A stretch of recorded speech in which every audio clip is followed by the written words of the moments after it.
4 little girls screamed, "Mommy!" The crime lord in her flower shop went pale. Marcus Kane, the man who abandoned her 5 years ago. He came for roses. He found his daughters instead, 4 identical faces, his eyes staring back at him. A secret he never knew existed. She'd hidden them for 5 years, built a life in silence, prayed he'd never find out.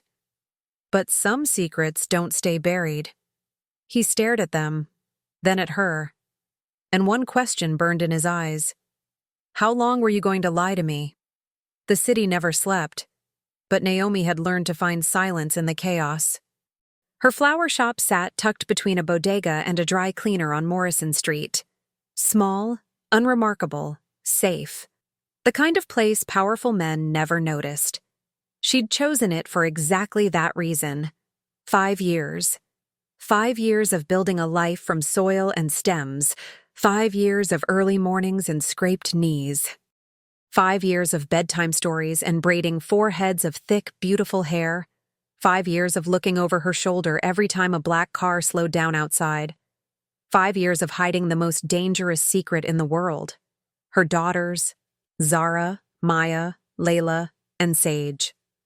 4 miracles she never expected. 4 reasons she ran and never looked back. The afternoon sun filtered through the front windows, painting golden streaks across buckets of tulips and hydrangeas.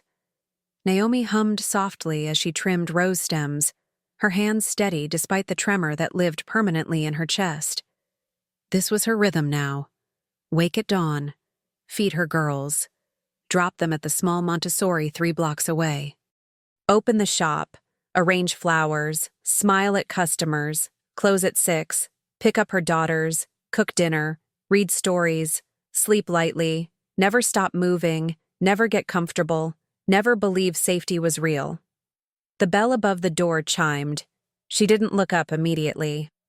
"Welcome to Bloomin' Root. I'll be right with you. Take your time." The voice hit her like a fist to the sternum. Deep, controlled, unmistakable. Her hands froze mid-cut. The scissors clattered to the counter. No, not here, not now, not ever. She lifted her eyes slowly, praying she was wrong, praying 5 years of paranoia had finally made her crazy. But paranoia didn't wear custom Italian suits. Paranoia didn't have slate-gray eyes that could strip souls bare. Paranoia wasn't 6'3" of lethal grace standing in her flower shop like he owned it. Marcus Kane. He looked exactly the same. Sharp jaw, dark hair swept back. The kind of handsome that felt like a weapon. But there was something different too. A heaviness in his shoulders, shadows under his eyes that weren't there before. Naomi. Her name on his lips felt like violence and prayer mixed together. "What are you doing here?"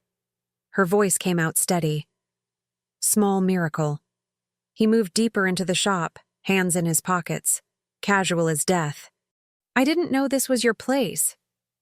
Liar. Marcus Kane didn't end up anywhere by accident. "What do you want?" She positioned herself in front of the back room door, between him and her entire world. Roses, 2 dozen, red. He paused. "For my mother's grave." The admission surprised her. Marcus rarely spoke about his mother, the one soft spot in a man made of iron and ice. "I'm sorry for your loss. It was 6 months ago." His eyes searched her face like he was cataloging every change. The fine lines around her eyes, the strength in her jaw, the walls she'd built so high even light couldn't get through. "You disappeared. You told me to leave. I told you it was dangerous. I didn't tell you to vanish off the face of the earth." Naomi's fingers curled around the edge of the counter. "You made your choice very clear, Marcus. I just respected it." Something flickered across his face. Regret, maybe, or the memory of it. "I looked for you." Her heart lurched. "Don't." "For 2 years, Naomi. I looked everywhere." "Then you didn't look hard enough to find someone who didn't want to be found." She turned away, busying her hands with the roses, anything to avoid those eyes that still saw too much. I'll have your flowers ready in 10 minutes. Naomi? Mommy! Maya took my crayon. The world stopped. 4 small tornadoes burst through the backroom door, a whirlwind of sneakers and braids and identical faces glowing with outrage and joy. Naomi's blood turned to ice. No, no, no, no. Mommy, tell her blue is my color. But I need it for the sky. Girls! Naomi's voice cracked, but they'd already frozen. 4 pairs of wide brown eyes locked on the tall stranger in the expensive suit. And Marcus Kane, the man who controlled an empire, who'd seen every kind of violence, who never showed surprise, stood completely still. His face had gone pale. His eyes moved from one little face to the next. Zara, Maya, Layla, Sage. Identical, beautiful, unmistakable. And every single one of them had his eyes. The silence stretched like a wire pulled too tight.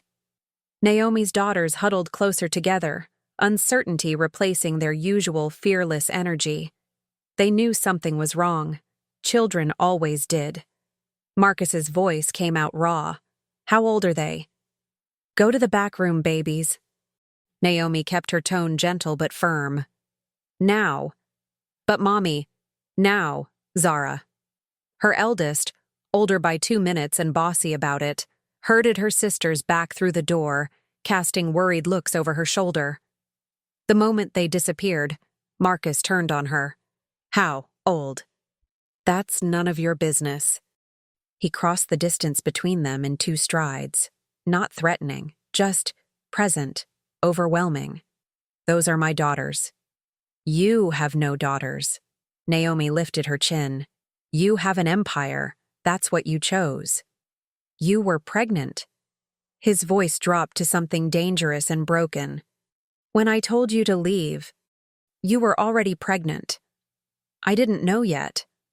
And when you found out? His hands gripped the counter between them. When you realized you were carrying my children, 4 of them, you didn't think I had a right to know? Rights? The word came out sharp as glass. You told me loving you was a death sentence. You said anyone close to you became a target. You said I had to disappear, or I'd end up dead. Her eyes burned. So I disappeared, Marcus, and I kept them safe. That's what mothers do. I would have protected you. You couldn't even protect yourself from your own life. The truth hung between them like smoke. Marcus's jaw worked. His eyes glistened with something that looked almost like tears. But men like him didn't cry. They burned from the inside instead. What are their names? Naomi hesitated. Giving him their names felt like giving him power, but he'd already seen them. Already knew. The DNA was written all over their faces. Zara, Maya, Layla, Sage. He repeated each name softly like a prayer, like memorizing something sacred. I want to meet them. No. Naomi? You think you can walk in here after 5 years and suddenly play father? Her voice shook. You think you can disrupt their entire world because you feel guilty? I think I have 4 daughters I didn't know existed. His control cracked. I think I have a right to know them. You have no rights here.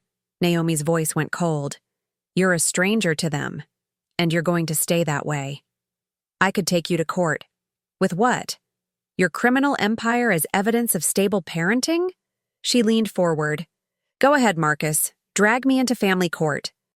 Let's see how that works out for the city's most notorious crime lord. The threat landed. Because she was right.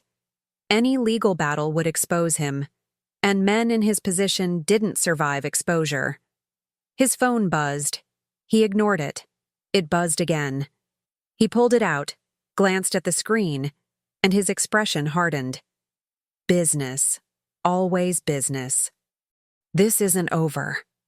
Yes, Naomi said quietly. It is. He looked toward the backroom door one more time. She could see the war raging behind his eyes. Duty versus desire, empire versus family, the life he'd built versus the life he'd just discovered.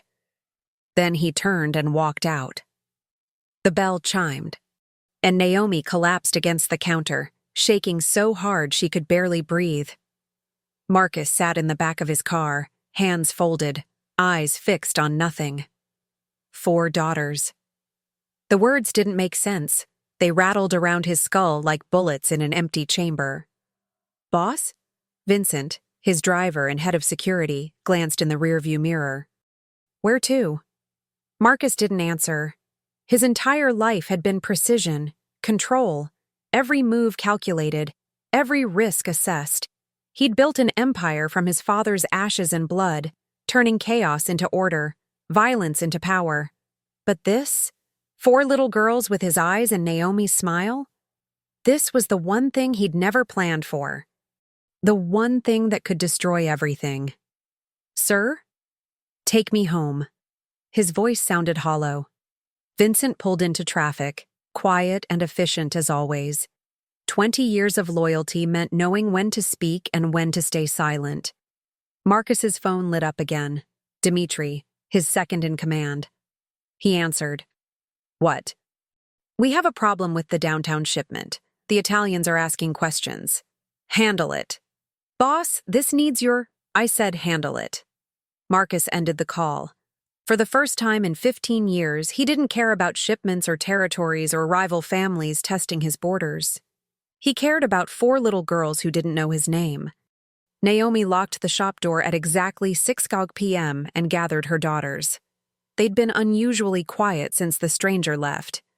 Even Zara, her little warrior, always ready with questions, had stayed subdued. Mommy? Maya tugged her sleeve as they walked toward home. Who was that man? Just a customer, baby. He looked at us funny. Naomi's chest tightened. What do you mean? Like. Layla scrunched her nose, thinking. Like when we saw that sad dog at the park. Remember? The one that was lost? Sage nodded solemnly. He looked lost, too. Oh, sweet girl. The man is fine, Naomi assured them, unlocking their apartment door. He was just surprised to see you all. Most people don't meet quadruplets every day. That satisfied them enough to scatter. Shoes kicked off, backpacks dropped, immediate chaos of 4 5-year-olds claiming space and snacks. Naomi leaned against the door and let out a breath she'd been holding for hours. Her phone buzzed. Unknown number. Her blood went cold. I meant what I said. This isn't over. M. She blocked the number with shaking hands. Then another text came through. Different number. Blocking me won't change the fact that I have 4 daughters. She blocked that one too. A third text arrived within seconds. I have unlimited numbers, Naomi, and unlimited patience. We need to talk. Her hands trembled as she typed back. Leave us alone. I can't. And you know I can't. You managed for 5 years. I didn't know for 5 years. Naomi stared at the screen, heart hammering. What do you want? 3 dots appeared, disappeared, appeared again. To meet them. Properly. No. Naomi, you'll scare them. You'll disrupt their lives. And then what? You'll get bored or busy or shot by a rival, and they'll be left confused and hurt. I won't do that to them. I'm their father. The word hit her like a slap. Biology doesn't make you a father. Being there does. And you weren't. Because you didn't tell me. She could feel his fury through the screen. I was protecting them from your world. Our daughters deserve to know their father. Our daughters deserve to grow up safe. You can't give them that.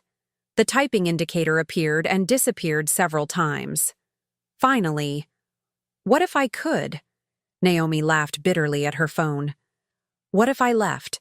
The business. All of it. Her breath caught. You're lying. I've never lied to you.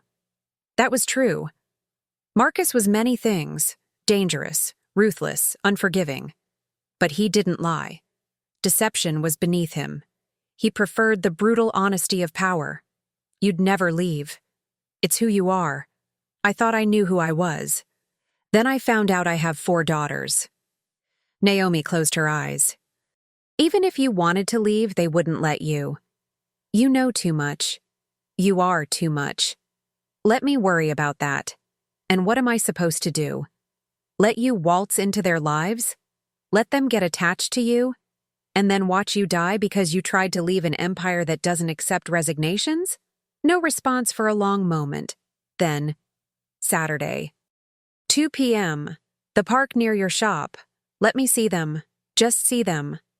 I won't approach. I won't speak. I need to see them again. Naomi's throat burned. Why should I trust you? Because I loved you once, and you loved me. And whatever else happened, that was real. She stared at the message until the screen blurred. 1 hour. You stay 50 feet away. You don't approach. You don't interfere. And if you scare them even a little, you never come back. Deal. She set the phone down with shaking hands. Mommy, Zara called from the kitchen. Can we have mac and cheese? Yes, baby, Naomi called back, her voice remarkably steady. Whatever you want. Saturday arrived, wrapped in golden autumn light. Naomi dressed her girls in their favorite outfits. Maya in purple, Layla in yellow, Sage in green, Zara in red, like a rainbow that refused to fade. Where are we going, Mommy? Sage asked as Naomi braided her hair. The park. I thought we could feed the ducks. Yay! 4 voices in perfect chorus. Naomi's heart ached. They had no idea their entire world was about to shift. She spotted Marcus the moment they arrived. He'd chosen a bench far from the playground, exactly as promised. Wait, if you're married or in a relationship, this message is for you. Do you feel like he doesn't really see you anymore? Like no matter what you do, he's distant, distracted. Almost like you're strangers under the same roof? The more time passes, the colder it feels. The laughter, the closeness, it's fading. And deep down you're scared. Scared that the connection you once had is slipping away. But it doesn't have to be this way. There is a path to being noticed, to being desired, to feeling close again. Scan the QR code now and take the first step. Don't wait. This moment, it's yours if you act. Baseball cap, sunglasses, trying to look normal. But nothing about Marcus Kane was normal. The girls raced toward the duck pond, armed with bread pieces and endless enthusiasm. Naomi stayed close, hyper-aware of the man watching from across the green. Mommy, look! Maya pointed at a particularly fat duck. He's so round. Like a potato with feathers, Layla added. Their laughter rang out like bells. And across the park, Marcus Kane sat absolutely still, watching his daughters exist in a world that didn't include him. Naomi saw him wipe his face once, quickly, like brushing away nothing. But she knew better. After 45 minutes, she gathered the girls. Time to go, loves. Already, Zara protested. We'll come back next week, Naomi promised. As they walked past Marcus's bench, Sage, her quietest, most observant daughter, stopped. Mommy, that's the man from the flower shop. Naomi's heart stopped. Marcus had gone rigid. Come on, Sage. But Sage was already walking toward him, fearless in the way only children could be. Hi, she said simply. Why are you sad? Marcus looked at Naomi. She gave the tiniest nod. He crouched down to Sage's level, careful to keep distance, and removed his sunglasses. I'm not sad, sweetheart. I'm just thinking. About what? His voice cracked slightly. About how lucky some people are. Sage considered this seriously. My mommy says we're lucky because we have each other. Your mommy is very wise. Are you lucky? Marcus's smile was devastating in its sadness. I'm starting to think I might be. Sage, Naomi called gently. We need to go. Sage waved goodbye and skipped back to her sisters. Marcus stood slowly, putting his sunglasses back on. But not before Naomi saw the tears. The text came at midnight. Thank you. Naomi stared at her phone in the darkness of her bedroom. For what? For letting her talk to me. Even for a minute. It meant everything. She should put the phone down, go to sleep, maintain boundaries. Instead, she typed, She's the gentle one, sees things the others miss. She has your eyes. They all do. But they have something else too. What? Your strength. The way you survived. They carry that. Naomi's throat tightened. They don't need to be strong like that. They're safe. They're happy. They have a normal life. Because of you. Because you did what I couldn't. What you wouldn't. What I didn't know how to. A pause. I'm sorry for telling you to leave, for not fighting harder to find another way. Naomi closed her eyes.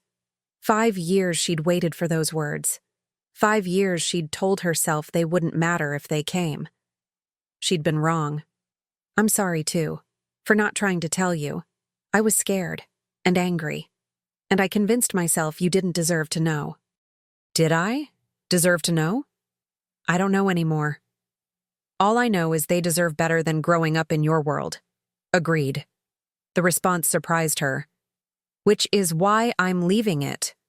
Her heart lurched. Marcus, you can't. I can. I am. I've been planning my exit for 6 months. Before you found us? Before I knew you existed again. My mother's death. It changed things. Made me realize I've spent 15 years building something that will bury me. I don't want that anymore. They won't let you walk away. I'm not asking permission. You'll start a war. There's already a war. There's always a war. I'm just choosing which side I'm on. And if you lose, then at least I tried. At least I chose something real instead of something hollow. Naomi's hand shook. The girls can't lose you before they even know you. Then let them know me. Marcus, I'm not asking to move in. I'm not asking to disrupt everything. I just want a chance. Slow. Careful. Whatever pace you're comfortable with. Let me try to be their father. She thought about Sage's question at the park. Why are you sad? About the way Maya had noticed how he looked at them. Like he was lost. About Layla's innocent observation. Like that sad dog. About Zara's protective stance, already sensing her mother's fear. They were growing up without a father. Naomi had made peace with that. She was enough. She had to be. But what if he could be something good in their lives? What if he could change? What if she was denying them something beautiful because she was too scared to believe in second chances?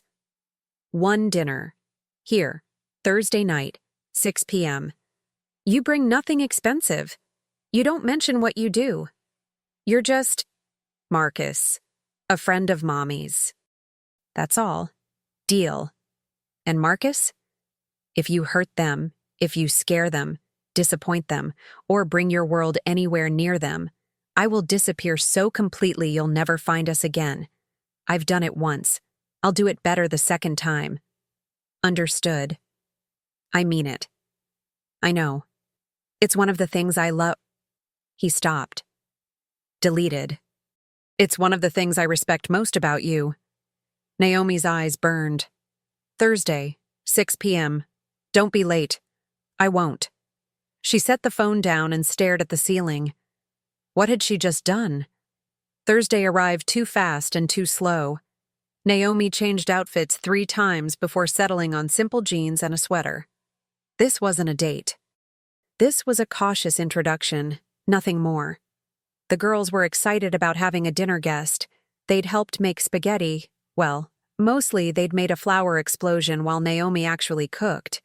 The doorbell rang at exactly 6 p.m. Marcus stood in the hallway holding a small bakery box. You said nothing expensive, he explained. So I brought cookies. The bakery lady said they're her grandkid's favorite. He looked different. No suit, just dark jeans and a gray Henley. Hair slightly less perfect. Almost. Normal. Almost. Come in, Naomi said quietly. 4 faces appeared from the living room, peeking around the corner. Girls, this is Marcus. He's a friend of mine. From a long time ago. Hi, Marcus, Maya waved enthusiastically. Do you like spaghetti? Layla asked. It's my favorite, Marcus said softly. Sage studied him with those wise eyes. You're the man from the park. I am. I told you you'd be lucky. His smile was gentle. You were right. Zara hung back, watchful, the protector. Already sensing something her sisters missed. Dinner was chaos. 4 5-year-olds talking over each other, telling stories, asking questions, spilling milk, dropping forks, laughing until they hiccuped. And through it all, Marcus sat quietly, answering when spoken to, listening more than talking, his eyes constantly moving from one daughter to the next, like he was trying to memorize them. What do you do for work? Zara asked suddenly. Naomi tensed. Marcus didn't hesitate. I used to run a big company. But I'm thinking about doing something different now. Like what? I'm not sure yet. Maybe something quieter. Something that helps people instead of just making money. My mommy helps people, Maya announced. She makes flowers for weddings and funerals, and when people are sad. That's beautiful work, Marcus said, looking at Naomi. Their eyes met across the table. Something unspoken passed between them. After dinner, the girls showed Marcus their room. 4 beds arranged like compass points, walls covered in their artwork, a universe of color and creativity. We each have our own corner, Sage explained, but we sleep better when we're together. That makes sense, Marcus said, having people you love close by. Do you have people you love close by? Layla asked. Marcus crouched down to her level. I used to think I didn't need that, but I'm learning I was wrong. At 7:30, Naomi started bedtime routines. Marcus stood to leave. Wait, Zara said. She disappeared into the bedroom and came back holding a drawing. I made this today. It was 4 stick figures holding hands under a rainbow. That's beautiful, Marcus said. It's us, Zara explained. Me and Maya and Layla and Sage. She held it out to him. For me? She nodded. So you remember we're lucky, like Sage said. Marcus's hands shook slightly as he took the drawing. I could never forget, he whispered. Outside the apartment, Marcus leaned against the wall, holding a child's drawing like it was made of glass. Naomi stepped into the hallway, closing the door softly behind her. That went better than I expected, she admitted. They're incredible. His voice was rough. You've done an amazing job. We did it together, the 5 of us. Without me. Marcus. No, I mean it as a compliment. You built something beautiful without anyone's help. That takes strength I didn't know existed. They stood in the quiet hallway, the weight of 5 years between them. What happens now? Naomi asked.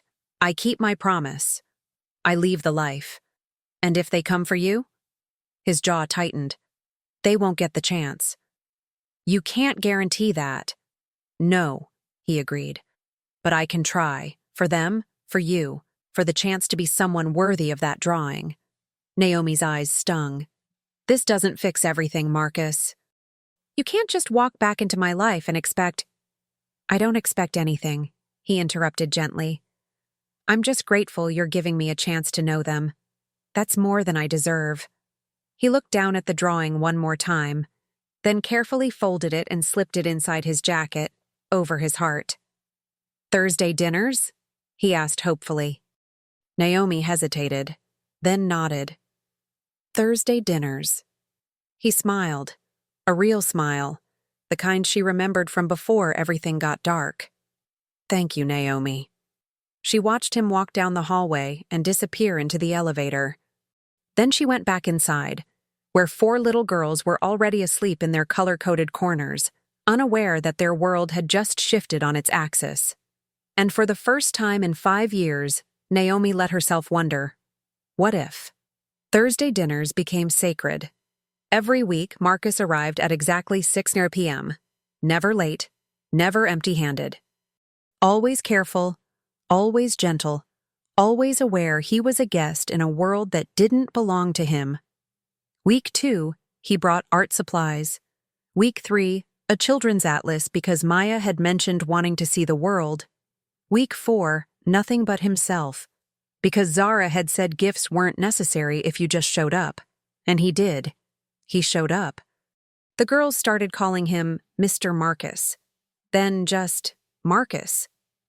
Then one night, Sage slipped and said, "Dad Marcus," before catching herself, eyes wide with worry. Marcus had frozen, fork halfway to his mouth. Naomi's heart had stopped, but he'd just smiled softly and said, "You can call me whatever feels right, sweetheart." Sage had nodded seriously and gone back to her spaghetti. The word hung in the air like smoke. Dad. But outside Naomi's small, safe world, Marcus's empire was fracturing. Dimitri showed up at his penthouse one night, furious. "You're pulling out of the downtown territory without discussing it with the council?" As Marcus poured whiskey he wouldn't drink. "I'm not asking permission. You think you can just walk away after 15 years? Dimitri's voice rose. "You built this. Your father's blood is in these streets." "Exactly." Marcus's tone went cold. "My father's blood, not mine, not anymore. They'll see it as weakness. Let them." "Marcus, I'm done, Dimitri." He turned to face his oldest friend. "I'm done with the violence, the paranoia, sleeping with a gun under my pillow, looking over my shoulder every second. I'm done." Dimitri studied him with sharp eyes. "This is about a woman." Marcus said nothing. "You found someone." Dimitri's laugh was bitter. "After all these years telling us emotion was weakness, you found someone. I found something worth living for instead of just surviving." "And what about us? Your crew? The people who'd die for you?" "I'm setting up legitimate businesses. Clean money. Anyone who wants out can come with me. Anyone who wants to stay can have their territories. I'm not abandoning you. I'm giving you a choice I never had." Dimitri shook his head. "The Italians won't see it that way. The Russians won't either. They'll think you're weak. They'll move on your territory the second you're gone. Then you'll handle it. You're ready. I'm not you. Good, be better." The silence stretched. Finally, Dimitri sighed. "How long do I have?" 2 months. Everything will be transitioned by then. And if they come for you? If they decide a peaceful exit isn't good enough?" Marcus's eyes went hard. "Then they'll learn I might be leaving. But I'm not dead yet." Naomi knew something was wrong when Marcus showed up for Thursday dinner with shadows under his eyes and tension in his shoulders. The girls didn't notice. They tackled him with hugs the moment he walked in, chattering about their week at school. But Naomi saw. After dinner, after stories, after tucking 4 exhausted little girls into bed, she found Marcus standing at her living room window, staring at the city lights. "Talk to me," she said quietly. "I'm handling it." "That's not what I asked." He turned. The man looking back at her wasn't the crime lord or the polished businessman. He was just tired. "Leaving isn't as simple as I thought." Naomi's blood went cold. "They won't let you go." "They will. They just need time to adjust to the idea." "Marcus, I'm not putting you in danger. Or them. I promise you that." "You can't promise that. Not when you're dealing with people who solve problems with violence." "I can." He moved closer. "Because I'm still that person, and they know it. Walking away doesn't mean I'm defenseless. It just means I'm choosing not to be that man anymore. Choosing and succeeding are different things." "I know." His voice dropped. "But I have to try, because the alternative is losing them before I ever really have them." Naomi's throat tightened. "They're getting attached to you." "I know. If you leave, if something happens to you, it will break them." "I know." "Then don't make promises you can't keep." Her voice cracked on the last word. Marcus reached out slowly, giving her time to pull away. When she didn't, he took her hand. "I kept away for 5 years because I thought distance would keep you safe. And you know what? You built something beautiful. But it was alone. And scared. And looking over your shoulder every day." His thumb brushed her knuckles. "I don't want that for them, or for you, so yes, I'm taking a risk. Yes, it's dangerous." But doing nothing, staying in that life, is more dangerous. You really believe that? I have to. Because the alternative is going back to being the man who told you to leave. Naomi closed her eyes. I'm scared, Marcus. Me too. But you're doing it anyway. Because they're worth it. You're worth it. The words hung between them like a bridge neither was sure could hold their weight. Stay tonight, Naomi whispered. On the couch. Just stay. Surprise flickered across his face. Naomi? I don't want to be alone. And I don't think you should be either. So he stayed, stretched out on her worn couch, still dressed, staring at the ceiling. And for the first time in weeks, Marcus Kane slept without a gun within reach. 3 weeks later, everything shattered. Marcus was walking the girls to the park, a new Thursday tradition, when a black SUV rolled up alongside them. Vincent stepped out, face grave. Boss, we have a situation. Marcus's entire body went rigid. He crouched down to the girl's eye level, keeping his voice light. Hey, I need to take a quick work call. Can you four wait right here with Vincent? Don't move from this spot. Is everything okay? Zara's eyes were too knowing. Everything's fine. 5 minutes. He walked 20 feet away, phone already at his ear. Talk. Dimitri's voice was strained. The Italians made a move. They hit 3 of our locations. No casualties, but the message is clear. They think you're weak. Marcus's jaw clenched. Handle it. I did, but Marcus, they asked about your family. The world stopped. What did you tell them? Nothing, but they know. Someone talked. They know you have kids.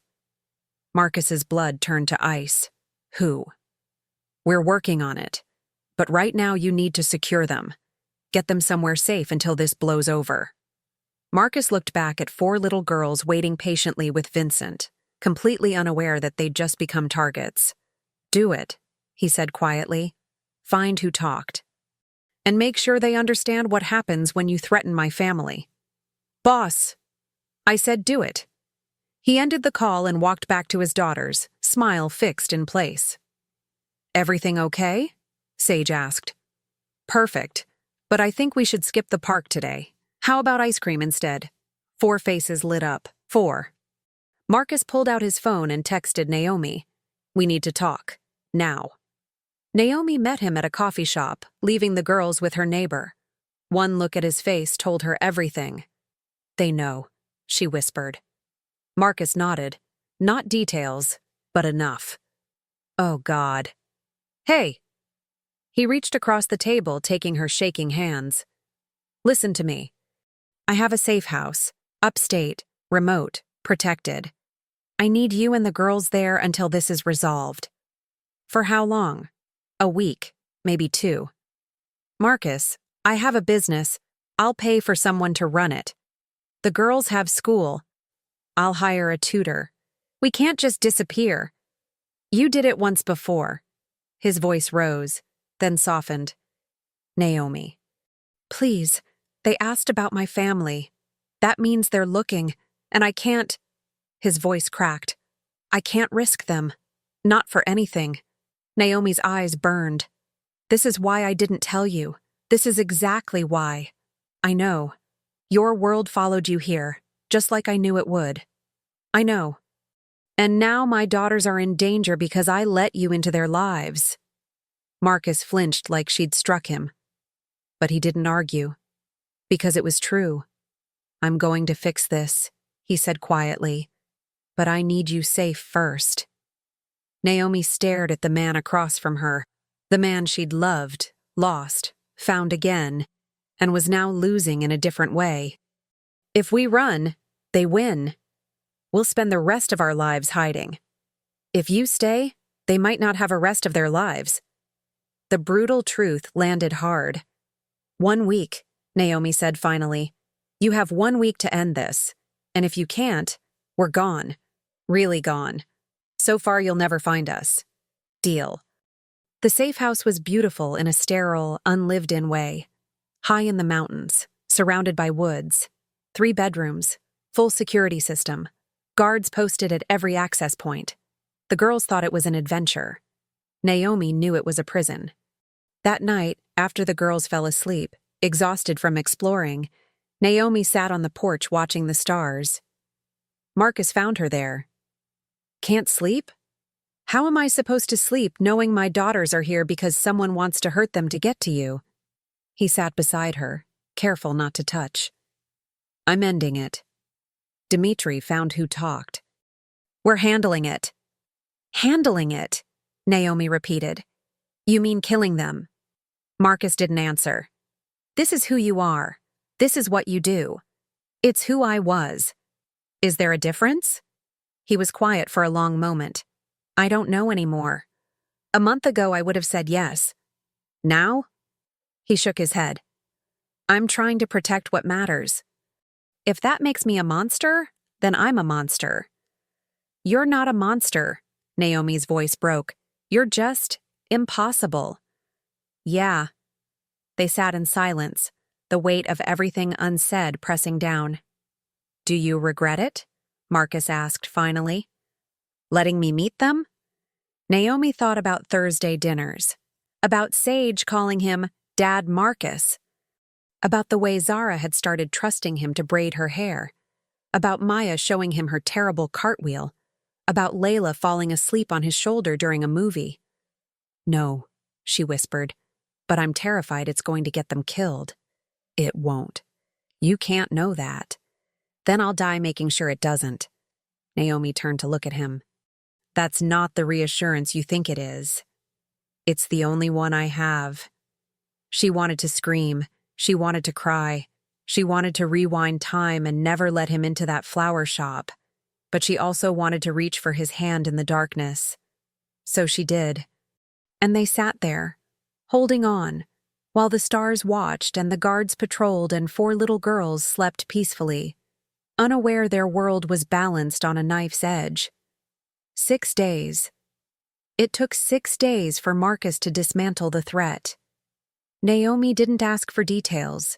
She didn't want to know. All she knew was that on day 7, Marcus showed up at the safe house looking older and more tired than she'd ever seen him, but alive. "It's done," he said simply. "What's done?" "Everything. The Italians backed down. The territories are redistributed. My exit is clean." He paused. "And I'm out." Naomi stared at him. "You're lying." "I've never lied to you. You can't just walk away from—" "I didn't walk. I burned it down." His voice was hollow. "Every connection, every operation, every bridge, it's gone, Naomi. All of it. And the people who depended on you? Taken care of. Dmitri took over the legitimate businesses. Everyone got a choice. Stay in that life or start over. Most chose to start over." He looked at his hands. "Turns out a lot of people were just waiting for permission to leave." Naomi couldn't breathe. "What does that mean for you?" "It means I'm nobody. Just Marcus. No empire, no power, no protection except what I can provide myself." "And you think that makes us safe?" "Safer than before. Because now there's nothing to gain from coming after us. I'm not a threat. I'm not competition. I'm just a man who wants to know his daughters." Naomi's eyes burned. "You gave up everything." "No, I gave up nothing, because nothing is what I had before I found you again." They went home the next day. The girls were thrilled to be back in their own beds, their own neighborhood, their own lives. Thursday dinner that week was quieter than usual. Marcus seemed different. Lighter somehow, despite the exhaustion. Like he'd been carrying weight for so long he'd forgotten what it felt like to stand up straight. "Marcus?" Maya tugged his sleeve. "Are you staying for breakfast tomorrow?" He looked at Naomi, question in his eyes. She took a breath. "Marcus is going to start staying here more often," she said carefully. "If that's okay with you girls." "Like a sleepover?" Layla asked. "Sort of. More like. He's going to be here when you wake up. And when you go to sleep. And all the times in between." Sage's eyes went wide. "Is he moving in?" 4 pairs of eyes turned to Naomi. She looked at Marcus. This man who'd given up an empire for a chance to be a father. This man who was dangerous and gentle and impossible, and here. Yes, she said softly. If you want him to. Yes. 4 voices in perfect chorus. Marcus's eyes glistened. Then yes, Naomi confirmed. He's staying. 3 months later, Naomi was closing the flower shop when Marcus arrived with all 4 girls in tow, covered in paint. What happened to you? Art project, Marcus said sheepishly. It got ambitious. I can see that. Daddy said we could paint anything, Maya announced. Daddy. The word still made Naomi's heart skip. It had happened gradually. Marcus became Daddy somewhere between bedtime stories and Saturday morning pancakes. Marcus had cried the first time Zara called him that. Actually cried. Naomi had fallen in love with him all over again, watching him try to hide tears while braiding their daughter's hair. Come on, paint monsters. Let's get you cleaned up before you destroy the apartment. They walked home as a family, Marcus carrying Sage on his shoulders, Naomi holding Maya's hand, Zara and Layla racing ahead, their laughter echoing off the buildings. This was normal now. School pickups, grocery shopping, arguments about bedtime, finding tiny shoes in impossible places. Normal. Marcus had gotten a job at a community center teaching self-defense to at-risk youth, helping kids find a path out of the life he'd left behind. Naomi had expanded the flower shop, hiring help so she could actually take days off. They'd become boring. It was perfect. That night, after the girls were asleep, Marcus found Naomi in the kitchen. Hey! She turned. Hey yourself? He pulled something from his pocket, a folded piece of paper, Zara's drawing, the one she'd given him months ago. 4 stick figures under a rainbow. I carry this everywhere, he said quietly. As a reminder. Of what? That I'm lucky, like Sage said. Naomi's throat tightened. Marcus moved closer. I know I don't have the right to ask this. I know I messed up 5 years ago. I know I brought danger to your door. But, Marcus, let me finish. He took her hand. I love you. I loved you then. I love you now. And I love those 4 incredible little girls who somehow still give me a chance every single day. His voice shook. I know we're doing this backwards. I know I should have courted you properly before moving in. But I'm asking now, Naomi, will you— Yes. He blinked. You didn't let me finish. I don't need you to finish. The answer is yes. You don't even know what I was going to ask. Naomi smiled through tears. You were going to ask if we could make this permanent, if we could be a real family, if you could stay forever. How did you— Because I know you, Marcus Kane, and I know that when you love something, you love it completely. She cupped his face. So yes, stay, forever. Be their father, be my partner, be ours. He kissed her like a man finding air after drowning. When they finally pulled apart, both were crying. I don't deserve this, Marcus whispered. Maybe not, but you're choosing it anyway. And that's what matters. 1 year later, Naomi stood in her shop, arranging flowers for a wedding, when 4 little girls burst through the door. Mommy! Daddy said we could get ice cream if we finished our homework. Marcus followed, grinning. They finished in record time. I wonder why, Naomi said dryly. Bribery is an underrated parenting tool, says the former crime lord. Reformed crime lord. She laughed and kissed him. The girls made exaggerated gagging sounds. Gross. Parents kissing. Get used to it, Marcus told them. We're going to do this for the next 50 years. You! But they were smiling. They were always smiling now. That night, Marcus and Naomi stood in the doorway watching their daughters sleep. 4 little girls in 4 colored corners, peaceful and safe and loved. Thank you, Marcus whispered.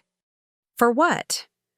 For giving me a second chance, for letting me be their father, For trusting me when you had every reason not to. Naomi leaned into him. You gave up everything for them. No. He wrapped his arms around her. I gave up nothing for everything. And in that moment, in that small apartment filled with laughter and love and 4 sleeping miracles, Marcus Kane finally understood what his mother had tried to tell him before she died. True power isn't control, it's surrender. Real strength isn't building empires, it's building homes. And the greatest victory isn't defeating enemies. It's choosing love. He'd been the most feared man in the city. Now he was just dad, and it was the greatest title he'd ever earned. Wait, before the video ends, listen. If you've ever felt invisible, unnoticed, like the person you love doesn't really see you, this is for you. You can feel that closeness again, that spark, that connection, the way it used to be. But you have to take the first step. Scan the QR code now. Don't wait. Your chance to be seen, to be noticed, to be wanted. It's right here, right now.